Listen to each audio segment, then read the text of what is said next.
Es-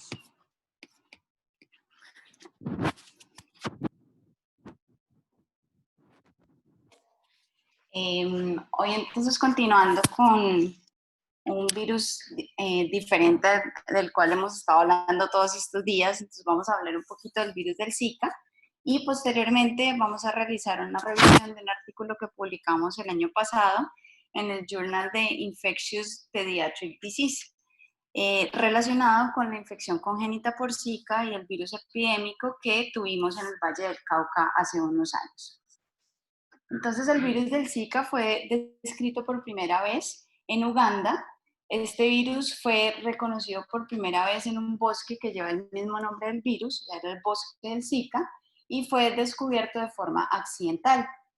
Los investigadores estaban investigando en ese momento el virus de la fiebre amarilla y accidentalmente encontraron un nuevo virus que fue el virus del Zika y lo encontraron en unos monos rhesus. En ese momento, por primera vez fue descubierto este virus y digamos que hasta ese momento nunca habían sido descritos casos de infección por virus del Zika en humanos, sino que esta vez fue en monos rhesus.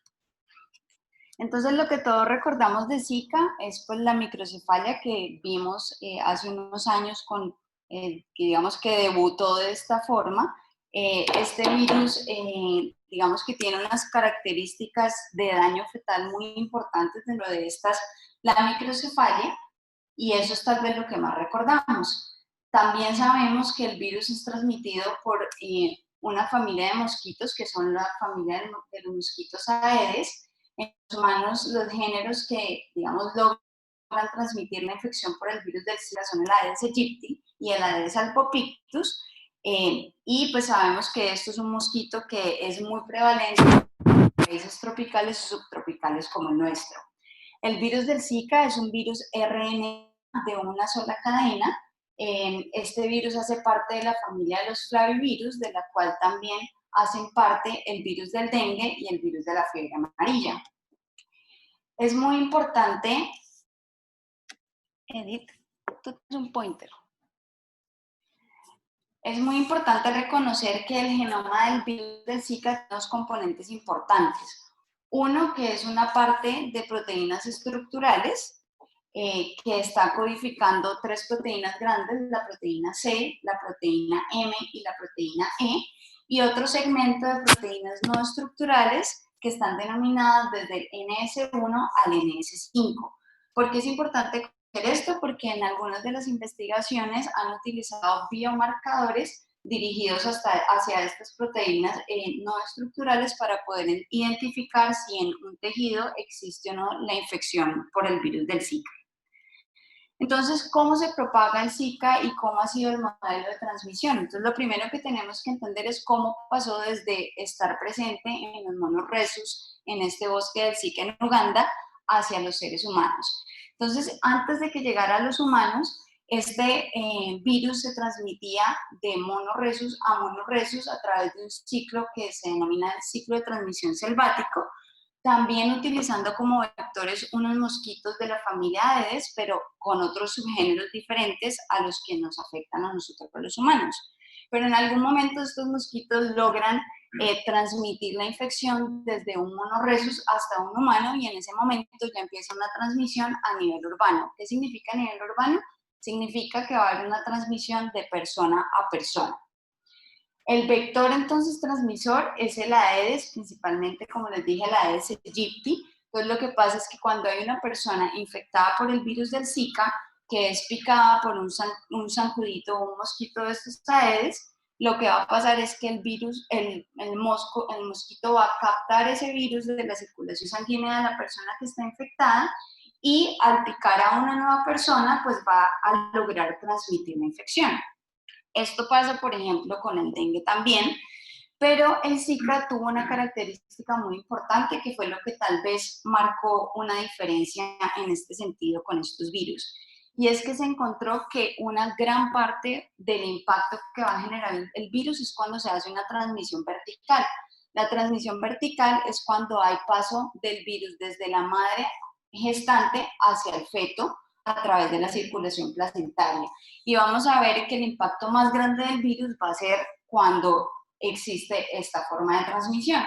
Otras formas de transmisión que también se han descrito son la vía de transmisión sexual y la vía de transmisión a través de transfusiones sanguíneas. Entonces, ¿por qué digamos que cambió la importancia de este virus? Este virus fue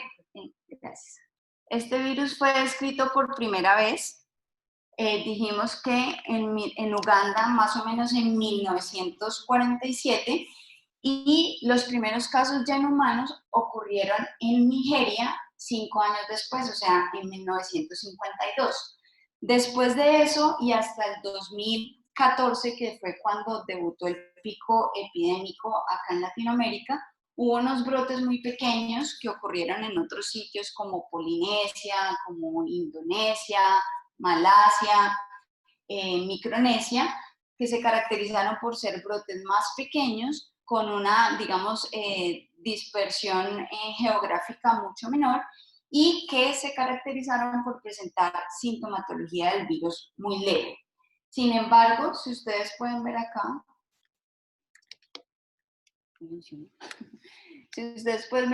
hacia el 2014, en Brasil empezaron a evidenciarse un aumento súbito de casos de microcefalia.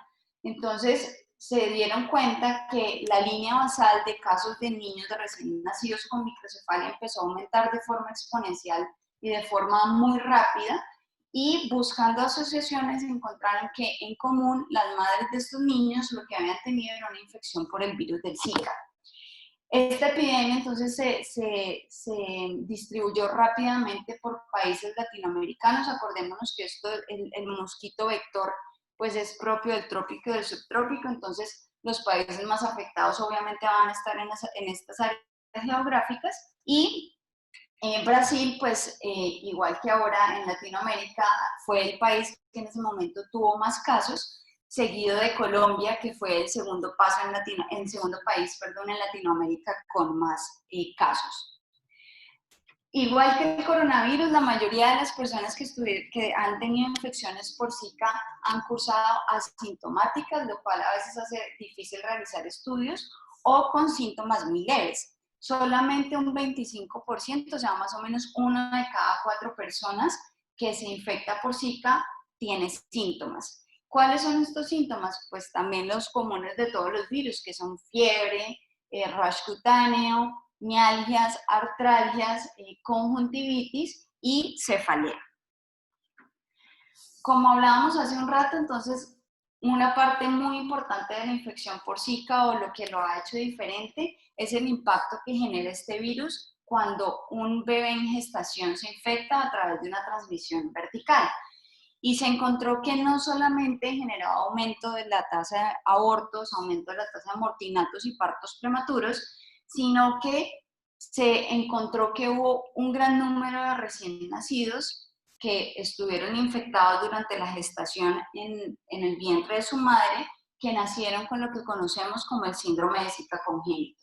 El síndrome de Zika congénito, entonces, es un cuadro donde la microcefalia es la característica más importante y más devastadora por todo el componente pues, de anomalías estructurales anatómicas que hay en el cerebro de estos niños, y obviamente la discapacidad cognitiva secundaria, pero también tenía otras cosas como por ejemplo alteraciones a nivel ocular, lo más frecuente, cicatrices corioretinales, que en la mayoría de los casos están relacionadas con niños que tienen el cuadro completo, o sea, niños también con microcefalia, pero que no son exclusivas de ellos, artrogriposis y pie equinovargo. Entonces, a nivel ocular, que es de pronto lo que a nosotros más nos interesa, vamos a ver que lo más frecuente va a ser las lesiones con cicatrices corioretinales, muchas veces con componentes atróficos, que ahorita vamos a ver, que se relacionan con la fisiopatología de la enfermedad. Vamos a encontrar que también hay cambios del epitelio pigmentario de la retina, con un moteado principalmente a nivel macular. Puede haber también hallazgos de hemorragias en estos recién nacidos.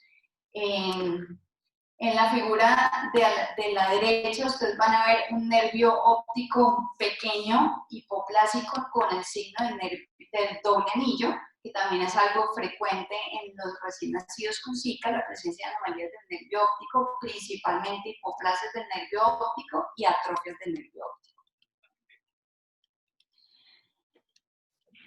Cuando hablamos entonces de las manifestaciones a nivel ocular, entonces pues hay varios artículos donde están descritas estas.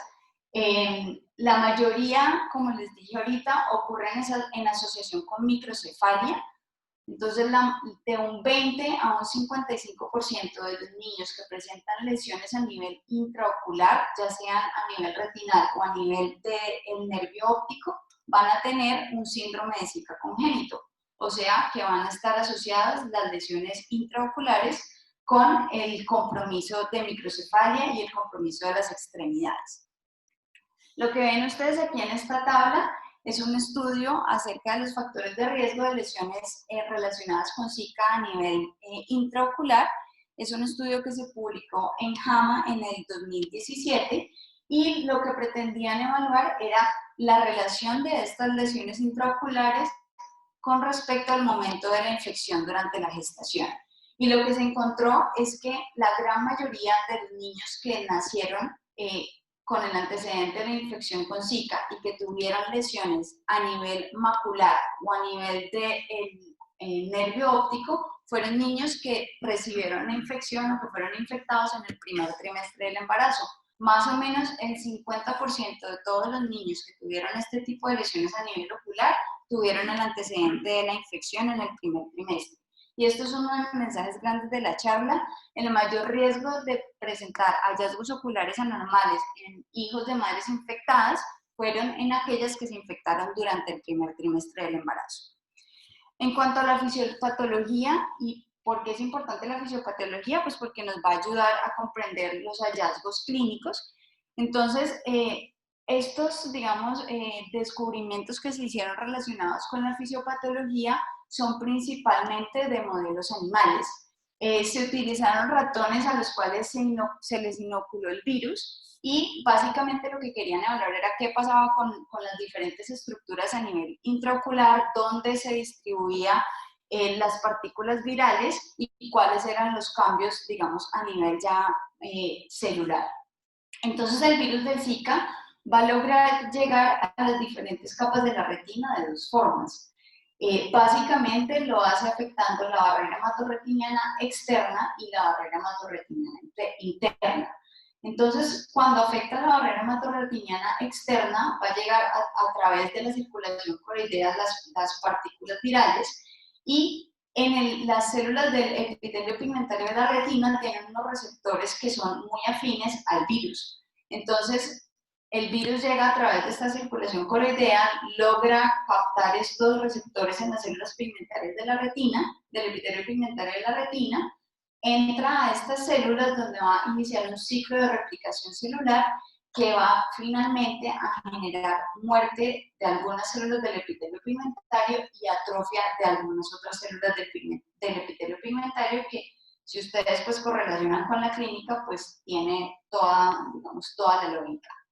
La otra vía es a través de la barrera hematorretiniana interna, donde vamos a ver que el virus es capaz o también tiene afinidad por las células endoteliales, logrando también atravesar este endotelio y llegar a las diferentes capas de la retina.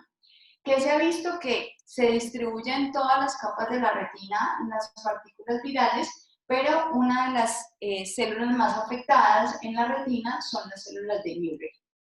Una vez el virus ha logrado ingresar a la retina, entonces se va a desencadenar una cadena de respuesta inflamatoria con liberación de mediadores inflamatorios que van a llevar pues al daño celular. Se va a activar también un sistema de respuesta innato con migración principalmente de linfocitos, que también es otro hallazgo que vamos a describir más adelante, y esto va a llevar a una muerte y atrofia celular con la formación de las lesiones en retina características, que son pues principalmente lesiones, como hablamos ahorita, coloretinales atróficas, y el moteado del epitelio pigmentario de la retina. Uno de los artículos que a mí me parece como más diciente o más interesante respecto a Zika congénito es este artículo que también fue publicado en JAMA, y del cual hicieron partícipe o fueron partícipes varios colombianos, entre esos la doctora Ángela Fernández. Es un artículo muy bonito porque ellos buscaban definir cuáles eran los hallazgos histopatológicos en los ojos de los niños afectados por Zika congénito. Entonces, ¿qué hicieron ellos? Ellos lograron obtener los ojos de 4 niños que tuvieron que ser abortados por incompatibilidad con la vida por otras anomalías del sistema nervioso central y hicieron un análisis histopatológico e inmunohistoquímico. Entonces, en la figura de su mano izquierda, básicamente lo que queremos mostrar es cómo ellos logran, a través de anticuerpos que lograban como buscar como target los linfocitos CD45, mostrar que existía efectivamente ese infiltrado linfocitario del cual hablamos ahorita en la fisiopatología como respuesta a la infección por el virus. Entonces, ellos utilizaron estos anticuerpos para mostrar estos linfocitos CD45 y evidenciaron que la mayor cantidad de infiltrados linfocitarios se evidenciaba en la coroides, seguido de la retina y seguido del iris. La figura de mano izquierda, donde ustedes ven una tinción de hematoxilina, es una figura, no es exactamente de la coroides, es de un vaso sanguíneo cercano a un músculo extraocular, pero básicamente lo que ellos quieren mostrar es que efectivamente sí se monta una respuesta linfocitaria para tratar, pues, como de contrarrestar este virus. Las figuras de la derecha son entonces unas figuras de inmunohistoquímica, donde buscaban definir cuáles eran las estructuras intraoculares donde había presencia viral. ¿Y cómo hicieron esto? Ellos también utilizaron unos anticuerpos que estaban dirigidos hacia un fragmento, hacia una proteína no estructural, de esas que les hablé al principio. Hicieron un anticuerpo que se adhería a la fracción NS2B y así lograban ver qué partes del globo ocular tenían presencia de partículas virales. ¿Qué encontraron en este sentido? Que también había presencia de partículas virales en iris, fue donde más lo encontraron, pero también encontraron partículas virales a nivel de coroides y a nivel de la retina. Esto pues va, digamos, en relación con muchos otros estudios donde a nivel biomolecular también han logrado identificar que en todas las capas de la retina hay presencia viral. A nivel histológico, ¿qué encontraron ellos? Encontraron que efectivamente había áreas de adelgazamiento de la capa de fotorreceptores de la coroides y el epitelio pigmentario de la retina, lo cual se correlaciona con los hallazgos clínicos que nosotros vemos al fondo de ojo. Encontraron pues también a nivel histológico los infiltrados linfocitarios, predominantemente en coroides, y encontraron a nivel del nervio óptico cambios atróficos que también se relacionan con lo que nosotros podemos ver clínicamente, dado por autolisis del nervio óptico. Otra de las formas en las cuales se han estudiado los hallazgos intraoculares ha sido su correlación con lo que uno puede ver en una tomografía óptica coherente. Este es un artículo también de JAMA, es de la doctora Camila Ventura y sus colaboradores. Ella es una de las autoras que más artículos tiene en Zika, y esto es pues porque es brasilera y obviamente ellos tuvieron un número de casos muy, muy importantes y por tanto pues tienen una casuística muy grande para poder estudiar.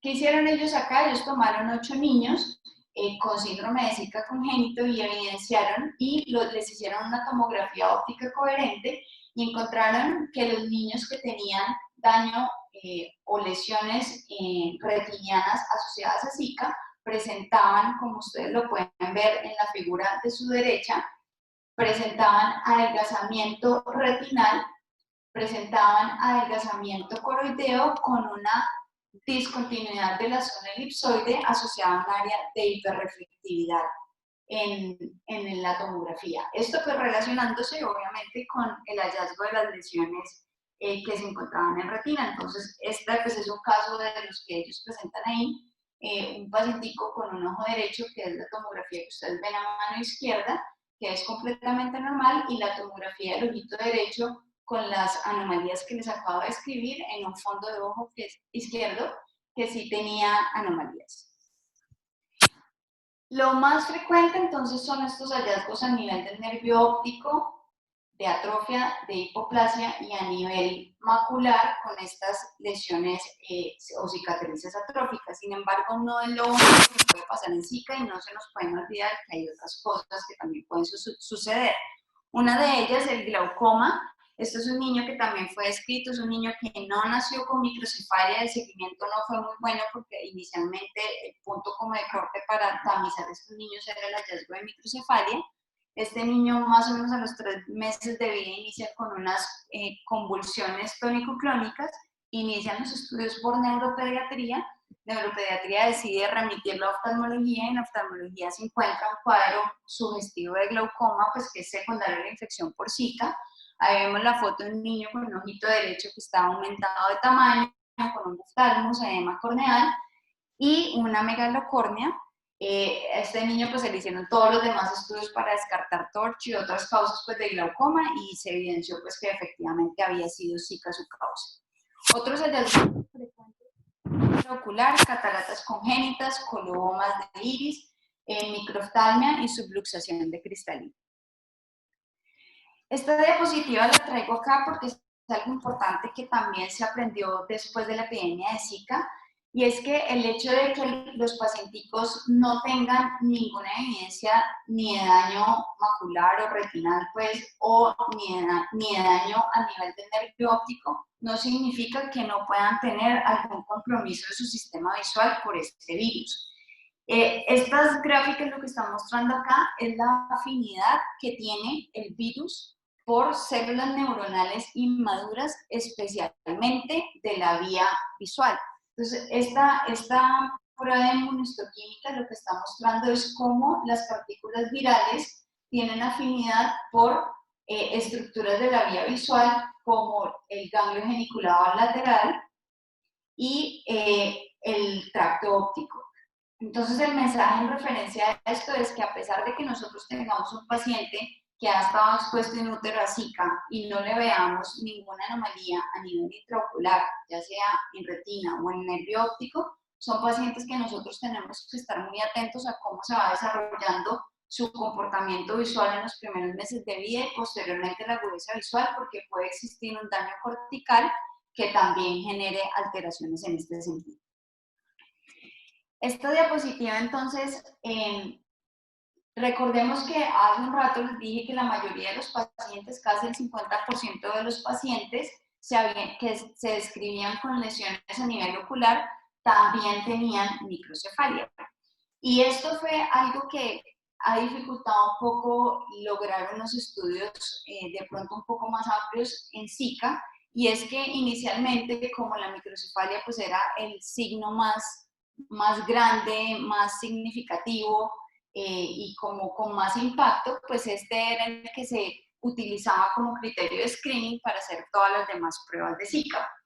Entonces, muchos niños que no tenían microcefalia nunca fueron evaluados, sin embargo, con el paso del tiempo durante la epidemia de Zika, se empezaron a reportar casos de niños con lesiones intraoculares sugestivas de Zika que habían estado expuestos pues, antenatal a este virus. Entonces, no sabemos exactamente qué porcentaje de niños sin microcefalia tienen lesiones a nivel intraocular, precisamente porque en muchos países no se tamizaban todos los niños, pero hay estudios como este de JAMA Pediatrics, donde se encontró que el 40% de los niños que estuvieron expuestos a Zika y que no tenían antecedente de microcefalia, tenían lesiones intraoculares. Entonces, lo ideal es que, el deber ser, es que no solamente los niños con microcefalia se les haga seguimiento, sino que todos los niños que hayan tenido el antecedente de la infección por Zika en la infancia sean valorados tanto por el oftalmólogo como por el neuropediatra y realizar pruebas auditivas también. Entonces, en el mundo en el 2006 la OMS declaró la emergencia de salud pública. Esta fue declarada porque en 85 países del mundo hubo casos positivos para Zika, Brasil siendo el más afectado con 200.000 casos y 8.600 bebés con síndrome de Zika congénito. Colombia, como les decía, fue el segundo país de Latinoamérica con más casos. Tuvimos aproximadamente 100.000 y de esos 100.000, 19.000 ocurrieron en mujeres gestantes. El Valle del Cauca fue el departamento con más casos. De estos, 3.166 mujeres gestantes. ¿Por qué pongo lo de las mujeres gestantes? Pues porque sabemos que es mucho más relevante la infección por Zika en estos casos. Este es entonces el artículo que les quiero compartir. Este artículo lo publicamos en el 2019, el año pasado, en el Pediatric Infectious Disease Journal. Lo hicimos pues en colaboración con varios colegas de diferentes especialidades. Fue liderado por el doctor Eduardo López, infectólogo pediatra, con su instituto pues, de investigación de enfermedades pediátricas. Hicieron parte también neuropediatras, pediatras, retinólogos, oftalmólogo pediatra y terapeutas físicos. El objetivo de nuestro estudio era evaluar los hallazgos clínicos adversos en fetos, neonatos y niños con exposición confirmada por PCR al virus del Zika en diferentes trimestres de la gestación. Hicimos un estudio prospectivo observacional que fue realizado posterior al pico epidémico de Zika en Colombia. Recordemos que el pico epidémico fue desde noviembre del 2015 hasta enero del 2017 y se le hizo seguimiento de estos niños hasta los 19 meses de vida.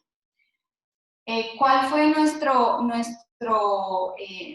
población? La población, digamos, inicial era las mujeres gestantes que hubieran tenido una PCR positiva para Zika durante su gestación en este pico epidémico y que estuvieran registradas en la base de datos de salud pública. De estas tuvimos 625 mujeres, sin embargo, solo nos pudimos poner en contacto con 268 y de esas 268 solamente 170 mujeres aceptaron entrar al estudio. De estas 170 mujeres, 154 tuvieron embarazos que llegaron al término y 17 mujeres tuvieron pérdida de sus embarazos. Entonces, la metodología para evaluar a los niños era una consulta postnatal donde se realizaba una historia clínica completa, evaluando todos los datos demográficos del paciente, toda la historia prenatal, haciendo énfasis en cuándo fue el momento de la gestación donde se infectó la madre. Neuropediatría hacía un test de Hammersmith, que era un test para evaluar si existía o no déficit cognitivo. Se realizaba también una evaluación oftalmológica completa, en algunos casos por un retinólogo, en otros casos por oftalmólogo pediatra, y se nos realizaban también potenciales auditivos evocados. Definimos entonces unas variables que eran las posiblemente relacionadas con Zika. Estas variables, entonces, lo que buscábamos, como les dije ahorita, era definir en qué momento de la gestación ocurría, y las que definimos aquí fueron pues, las que hacen parte del síndrome de Zika congénito, entonces microcefalia, anomalías a nivel intraocular, disfunción cognitiva severa en casos de que no hubiera microcefalia, hipoacusia neurosensorial severa y artrogliposis o pie equinovario. También definimos otras variables que no tenían una relación tan certera con Zika. Estas fueron la restricción de crecimiento intrauterino, otras malformaciones craneofaciales, hipoacusias neurosensoriales leves y disfunción cognitiva leve a moderada. El 74% de las madres que logramos captar en el estudio de sus hijos fueron madres caleñas, el resto fueron madres de otros municipios del valle. La edad promedio de infección en la gestación fueron las 23 semanas y los síntomas maternos más frecuentemente descritos fueron el rash en el 95% de las mamás, artralgias y conjuntivitis más o menos en la mitad de ellas y fiebre en el 39% de las pacientes. 13% de estas mamás ya tenían anomalías detectadas en las ecografías prenatales. el 5% con restricción del crecimiento intrauterino, el 3,6% con anomalías del sistema nervioso central y 2,2% con microcefalia. En cuanto a los hallazgos oculares en nuestro estudio, encontramos que ocurrieron en el 12% de los pacientes. ¿Cuáles fueron los que encontramos? Pues más o menos los mismos que están descritos en la literatura mundial: aumento de la excavación, atrofia óptica, moteado focal macular, daño de la vía visual central sin lesiones pues a nivel intraocular, estrabismos y cataratas polares anteriores. A nivel auditivo encontramos que el 8,8% de los niños tenía algún grado de hipoacusia, 3 de ellos una hipoacusia leve y 2 de ellos una hipoacusia severa. Y a nivel de las neuroimágenes encontramos que el 9,2% tenía anomalías de las neuroimágenes. ¿Qué anomalías encontramos? Encontramos adelgazamientos del cuerpo calloso de los nervios ópticos. Encontramos también un paciente con una agenesia franca del cuerpo calloso. 3 pacientes con hallazgos típicos de microcefalia, ventriculomegalia, calcificaciones córtico-subcorticales con aumento del espacio subaracnoideo y un paciente con un quiste aracnoideo. Entonces recordemos que el objetivo principal del estudio era describir cuál era la frecuencia o cuál era la relación de estos hallazgos adversos en los recién nacidos relacionados con el trimestre de gestación en el cual la madre había sido infectada. Y esta tabla básicamente lo que está mostrando es que la mayoría de los niños que tuvieron un desenlace desfavorable, el 40%, fueron niños que fueron infectados durante el primer trimestre de la gestación. Y si ustedes recuerdan la revisión que estábamos haciendo ahorita, pues esto se relaciona mucho con los hallazgos también a nivel internacional. Y nuestro estudio mostró pues que el riesgo de tener efectos adversos en un recién nacido expuesto a Zika fue 3 veces mayor si ocurría esta infección en el primer trimestre del embarazo comparado con el segundo y el tercer trimestre de la gestación.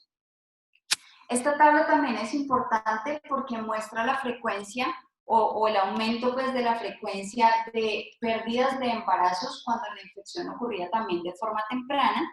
Vemos acá que tuvimos en total 16 pérdidas que pudieron ser analizadas en el estudio, y de estas 16, 12 fueron de bebés que estuvieron infectados en el primer trimestre de la gestación. Esto pues se relaciona también de pronto con otros microorganismos que conocemos en TORCH, como por ejemplo el toxo, que sabemos que cuando da infecciones muy tempranas, pues muchas veces también resulta en pérdidas de embarazo. El 18,7% de los embarazos en nuestro estudio tuvo desenlaces negativos que estuvieron asociados a Zika. La frecuencia de microcefalia en nuestro estudio fue de 4,5%. Esto significa un aumento 200 veces si uno lo compara con la frecuencia de microcefalia antes de la epidemia de Zika. O sea que sí, efectivamente, lo que uno veía en muchos casos de microcefalia, pues sí es, digamos que sí está contado y sí está evaluado de forma epidemiológica, encontrando que sí hubo un aumento muy significativo de los niños con microcefalia, y eso pues es similar a otras regiones. Las pérdidas de los embarazos ocurrieron hasta en un 10% cuando las infecciones ocurrían de forma temprana, y esto también es un hallazgo, digamos, que se correlaciona o que podemos evaluar respecto al histórico de pérdidas de embarazos antes de la epidemia de Zika, y se encontró que aumentó en un 53% la probabilidad de pérdidas de embarazo. La mayoría de los estudios, al igual que el nuestro, muestran peores resultados cuando hay infecciones tempranas por Zika. Esto es porque el virus tiene una afinidad de neutrofismo, especialmente por las células más inmaduras a nivel del sistema nervioso central y a nivel intraocular. Sin embargo, se han encontrado casos de niños que han estado infectados en el último trimestre de la gestación y que también han tenido daños a nivel intraocular y a nivel cerebral, y esto puede deberse a que el virus también tiene cierta afinidad por neuronas un poco más maduras. Las fortalezas de nuestro estudio, pues yo considero que la más grande fue que es un estudio que describe la epidemiología regional y que pues realmente no hay mucha más información respecto a nuestra región. y que logramos diferenciar cómo se comportaban estos resultados anormales en niños en cada uno de los trimestres de la gestación donde pudo haber sido infectada la madre. Las limitaciones de nuestro estudio, pues no tuvimos un grupo control para uno poder, digamos, evaluar en ese momento la frecuencia, por ejemplo, de microcefalia, de anomalías oculares contra un grupo control, entonces pues toca es compararlo con datos históricos. Las madres todas estuvieron confirmadas con PCR, pero los niños no todos tuvieron la confirmación por PCR. Sin embargo, sí se les descartaban otras causas de TORCH, que es de pronto lo más frecuente. Sabemos que la microcefalia también y las anomalías a nivel del sistema nervioso central también pueden tener causas genéticas y pues esto no es algo que nosotros evaluaremos en el estudio. Una de las limitaciones más grandes fue la dificultad en lograr una muestra grande dentro de esa población de 625 mujeres que estaban registradas. Y lo otro grande que no pasó en este estudio, sino en muchos otros, es que solamente se evaluaban los casos de las mujeres que eran sintomáticas, embarazadas. ¿Por qué? Pues porque las que cursaron asintomáticas, pues obviamente nunca consultaron y nunca se les pudo realizar el estudio con PCR.